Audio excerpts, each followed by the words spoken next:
dolor, guerra, euforia. Estos son conceptos que definieron a la guerra de independencia como un movimiento liberal, en especial la resistencia. Después de la muerte de Morelos, hizo falta un líder para continuar el movimiento insurgente, y debido a estas déficits, la etapa de la resistencia estuvo conformada por pequeñas guerras y no había una organización estable.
Cuando José María Morelos fue capturado y ejecutado en 1815, Guerrero le sucedió como líder del movimiento y continuó luchando por una causa que ya todo el mundo daba por perdida.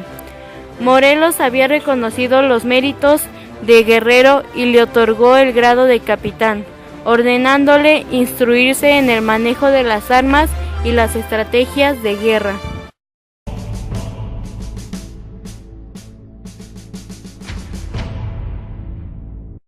Esta etapa se caracteriza por la decadencia de la lucha, ya que carecía de la unión de los principales líderes, quienes no tenían suficientes conocimientos militares. Prácticamente la etapa de resistencia era una guerra de guerrillas, puesto que eran enfrentamientos rápidos y sorpresivos a pequeños grupos realistas, batiéndose por pequeñas provincias. Durante esta, varios caudillos tales como Guadalupe Victoria en el Puente del Rey, Nicolás Bravo en el sur y Vicente Guerrero en la Sierra Madre del Sur, lograron mantener el espíritu insurgente, librando batallas para ganar pequeños territorios realistas.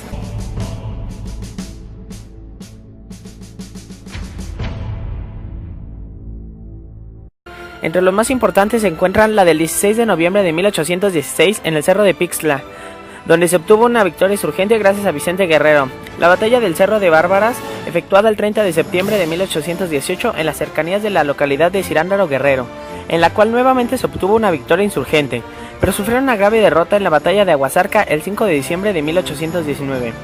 Todas estas batallas habían sido libradas a causa de que en la Constitución Española de Cádiz se habían incluido los principios liberales como parte de los postulados, pero al regresar Fernando VII al poder, mediante el Tratado de Valencia firmado el absolutismo, suprimió la Constitución en 1814. En 1812, las Cortes del Imperio Español, reunidas en Cádiz, promulgaron una constitución de tipo liberal que sería aplicada en España y en sus colonias. La Constitución de Cádiz establecía una monarquía constitucional, suprimía la Inquisición, los privilegios de la Iglesia y el ejército, así como el tributo de los indios, además de reconocer la libertad de prensa. Sin embargo, limitaba la intervención de los criollos en el gobierno del Imperio Español.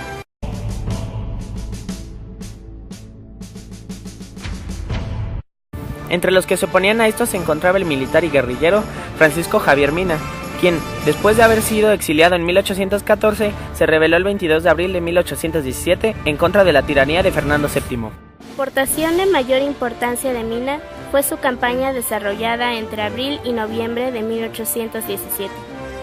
Mina logró juntar un ejército de 300 hombres y avanzar desde Soto la Marina hasta San Luis Potosí. Se unió a Pedro Moreno para defender los parapetos que Moreno había levantado en el Cerro del Sombrero, el 2 de julio de ese mismo año en el Fuerte del Sombrero, luego de atravesar Zacatecas. También ocuparon Guanajuato y los límites de Michoacán. Después de haber dado un osado e imprudente ataque, tuvieron que refugiarse en un rancho llamado El Venadito, lugar en el cual Moreno murió defendiendo a su patria. En noviembre de 1817, Francisco Javier Mina fue fusilado de espaldas al pelotón y con los ojos vendados, como se hacía con los traidores al rey de España.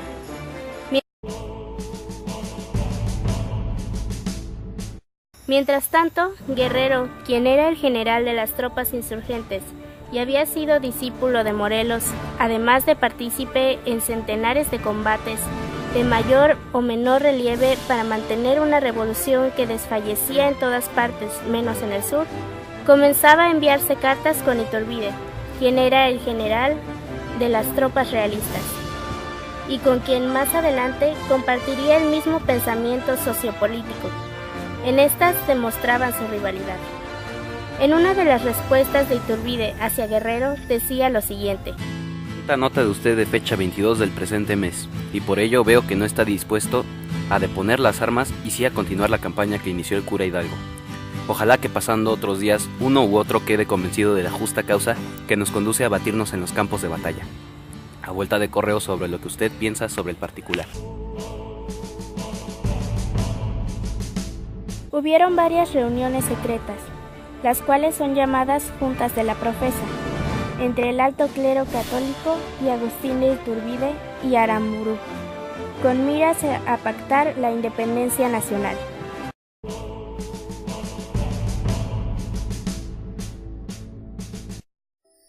Estas cartas fueron enviadas al virrey.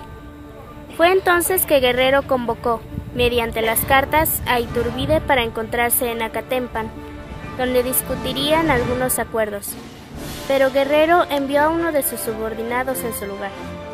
Así se llegó a una alianza, en la cual decidieron unificar los ejércitos de ambos. Este encuentro ocurrió el 24 de febrero de 1821. En esta alianza también queda acordado que Iturbide lideraría las tropas.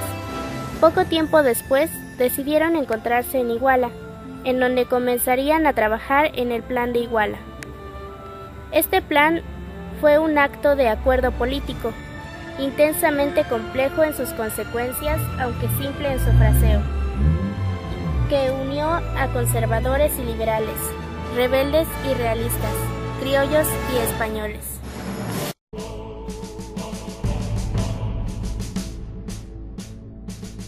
De 23 artículos y tenía algo para todo. Declamaba que la religión del país sería la católica apostólica romana, sin tolerancia de otros credos, llamada la independencia del país, y defendía el establecimiento de una monarquía regulada por una constitución, además de que uno de los puntos principales era tener igualdad social de todos los grupos étnicos y sociales del nuevo país.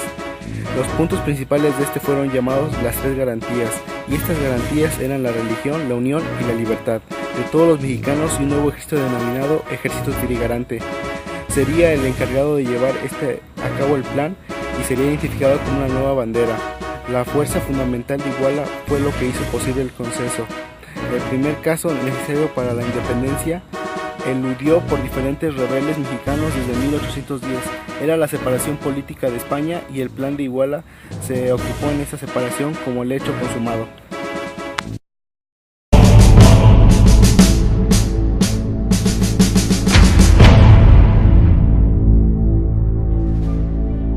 Más tarde serían creados los Tratados de Córdoba, los cuales pasarían los ideales insurgentes a conceptos realistas.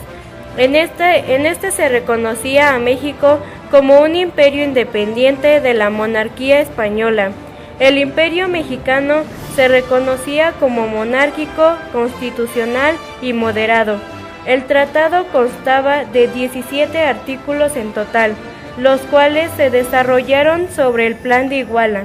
Algunos de los puntos más importantes son los siguientes.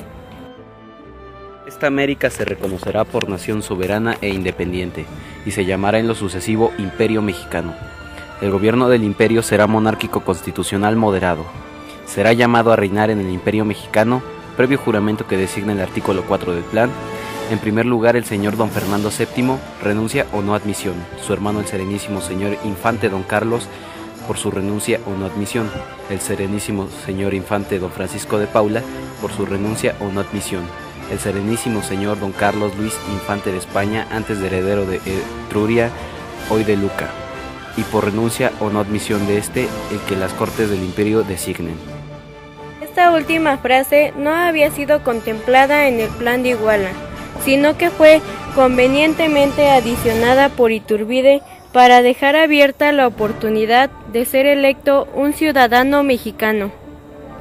tratados serían firmados por Agustín de Iturbide y por el capitán general de la Nueva España, Juan O'Donoghue, quien en ese momento estaba en México para tomar el puesto de virrey. O'Donoghue pensó que ya no valía la pena seguir con esa guerra, por lo que accedió fácilmente a firmar los tratados de Córdoba. Así fue como los tratados se hicieron oficiales.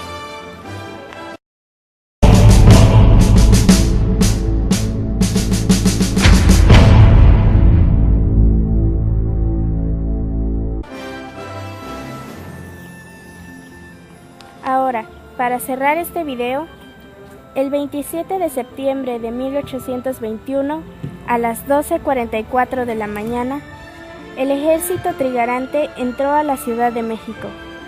Después de 11 años y 11 días de lucha y un poco más de 3 siglos de dominio español, llegó la consumación de la independencia de México. Y con esta firma, la tercera etapa de la independencia mexicana, mejor conocida como la Resistencia, llegaría a su fin, dando como resultado la consumación de la guerra